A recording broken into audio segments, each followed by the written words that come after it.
Travels loss ಆಗಿದ್ದಕ್ಕೆ ಕಳ್ಳತನವನ್ನ ಮಾಡಲಾಗಿದೆ. Mask ಧರಿಸಿ ಕೆಜಿಗಟ್ಟಲೆ ಚಿನ್ನವನ್ನ ಕಳ್ಳತನ ಮಾಡಲಾಗಿದೆ. 2 ಕೋಟಿ ಮೌಲ್ಯದ 1.25 ಕೆಜಿ ಚಿನ್ನ ಕಾಯ್ಕಿ ವಶಕ್ಕೆ ಪಡೆದಿದ್ದಾರೆ. ಬೈಯಪ್ಪನಹಳ್ಳಿ ಪೊಲೀಸರಿಂದ ಆರೋಪಿ ರಾಜ ಅವರನ್ನ ಸೆರೆ ಹಿಡಿಯಲಾಗಿದೆ. ದಾವಣಗೆರೆ ಭಾಗದಲ್ಲಿ ಟ್ರಾವೆಲ್ಸ್ ನಡೆಸ್ತಾ ಇದ್ದ ಆರೋಪಿ ಕೊರೋನಾ ಸಂದರ್ಭದಲ್ಲಿ ಲಾಸ್ ಆಗಿದ್ದ ಟ್ರಾವೆಲ್ಸ್ ಅನ್ನು ನಡೆಸ್ತಾ ಇದ್ರು, ಲಾಸ್ ಆಗಿತ್ತು. ಹಾಗಾಗಿ ಇಂತಹ ಸಂದರ್ಭದಲ್ಲಿ ಈತ ಕಳ್ಳತನಕ್ಕೆ ಕೈ ಹಾಕಿದ್ದಾನೆ ಎನ್ನಲಾಗ್ತಾ ಇದೆ. ಜೀವನಕ್ಕಾಗಿ ಮಾಸ್ಕ್ ಧರಿಸಿ ಕಳ್ಳತನವನ್ನು ಆರಂಭಿಸಿದ್ದ ರಾಜ ಎನ್ನುವ ವ್ಯಕ್ತಿ ಆರೋಪಿ ಬಂಧನದಿಂದ 4 ಪ್ರಕರಣಗಳು ಇದೀಗ ಬೆಳಕಿಗೆ ಬಂದಿದೆ. ಬೈಯಪ್ಪನಹಳ್ಳಿ ಪೊಲೀಸರಿಂದ ತನಿಖೆ ಕೂಡ ಮುಂದುವರೆದಿದೆ.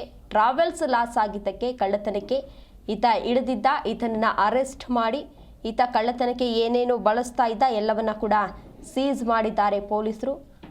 ಹಲವಾರು ಆಯಾಮಗಳಲ್ಲಿ ತನಿಖೆಯನ್ನು ನಡೆಸ್ತಾ ಇದ್ದಾರೆ.